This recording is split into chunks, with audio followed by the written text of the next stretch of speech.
Terima kasih masih bersama kami di Hasanah Timur Tengah. Kita akan lanjutkan dialog bersama Bapak Lutfi Zudi. Baik Pak Lutfi, menyambung pembicaraan tadi kan ada perbedaan dalam memilih khalifah sesudah Nabi Muhammad SAW wafat. Nah, perbedaan cara memilih ini kan nantinya berimplikasi pada aliran pemikiran Islam yang lahir kemudian.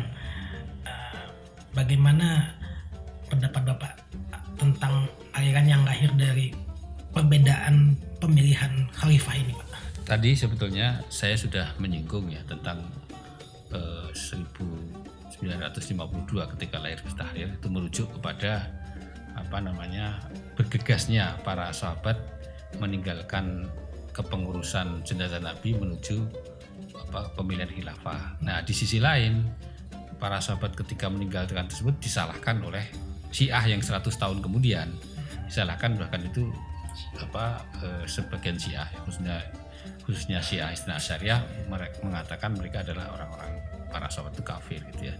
Nah, di sisi lain ketika Ali bin Abi Thalib kemudian dipilih oleh para pemberontak yang membunuh Utsman bin Affan tadi, itu kemudian muncullah tuntutan ya kepada Ali bin Abi Thalib untuk mengambil tindakan dan hukum kepada para pemberontak yang telah membunuh Utsman, ya khususnya dari Muawiyah yang waktu itu beliau sebagai gubernur Basrah ya, yang diangkat oleh Utsman bin Affan, dan juga dari Aisyah istrinya Rasulullah SAW.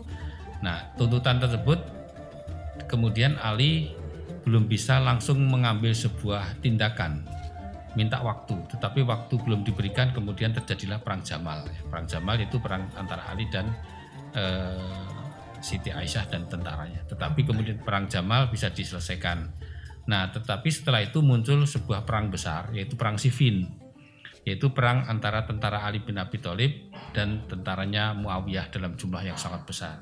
Nah, di sini ini adalah sebuah perang yang akan memunculkan aliran besar yang sampai sekarang ini akan berpengaruh kepada aliran-aliran yang ada, yaitu ketika perang itu terjadi dan seimbang, di dalam sejarahnya disebutkan bahwa tentara Muawiyah hampir kalah, kemudian Muawiyah muncul ide untuk tahkim ataupun arbitrase, melakukan perdamaian antara dua kelompok tersebut.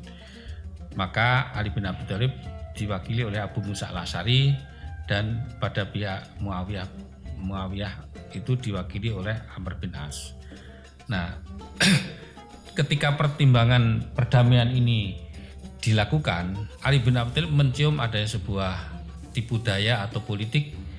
Sebetulnya perdamaian ini cuma untuk ingin mengalahkan saja ataupun menghindar dari kekalahan, sehingga Ali mengatakan al-haq urida bil batil. Ini adalah sesuatu yang seakan-akan benar, tapi sebetulnya di balik kebenaran ini ada tipu muslihat gitu.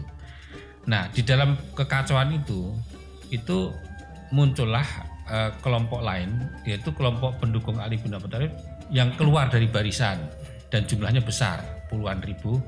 Mereka menamakan dirinya sebetulnya orang keluar saja, tapi kemudian disebut sebagai Khawarij atau orang yang keluar dari kelompok. Nah, Khawarij ini itu tadinya adalah pendukung fanatik Ali, tetapi kemudian kecewa dengan Ali karena Ali ini itu kalau ingin menyelesaikan masalah itu bermusyawarah dengan teman-teman yang lain atau dengan para sahabat senior.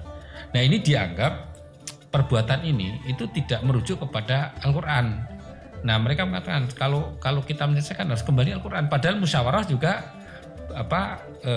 basisnya juga Al-Quran juga. Jadi sebetulnya ya di sini mungkin ketergesa-gesaan orang yang tidak sabar memahami bagaimana menelaah pemahaman Al-Quran sehingga mereka mengambil sikap.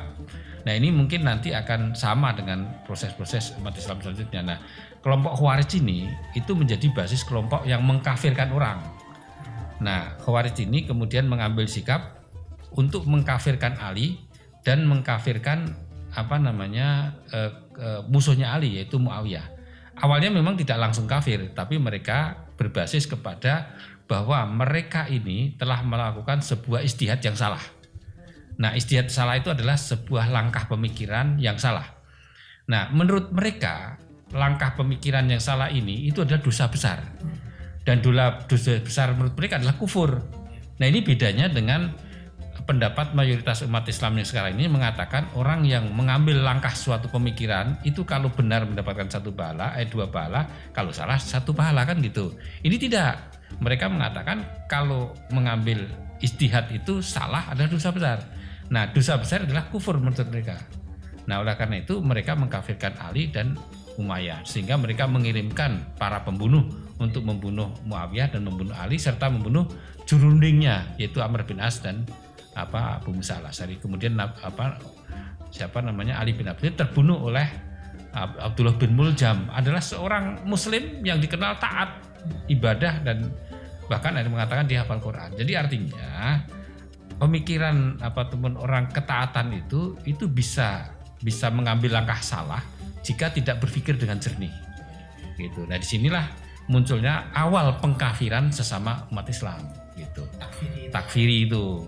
Jadi nanti muncul gerakan takfiri selanjutnya itu aslinya dari sini, dari jamaah Khawarij ini. Nah, inilah aliran pertama yang disebut dengan Khawarij. Nah, pemikiran Khawarij itu adalah pemikiran takfiri yang bisa saja muncul pada zaman modern ini dengan berbeda nama dan berbeda aliran, tetapi intinya adalah dari situ. Baik, penjelasan yang sangat menarik dan komprehensif dari Bapak Lutfi Zuhdi. Pemirsa, tetaplah di Tawaf TV.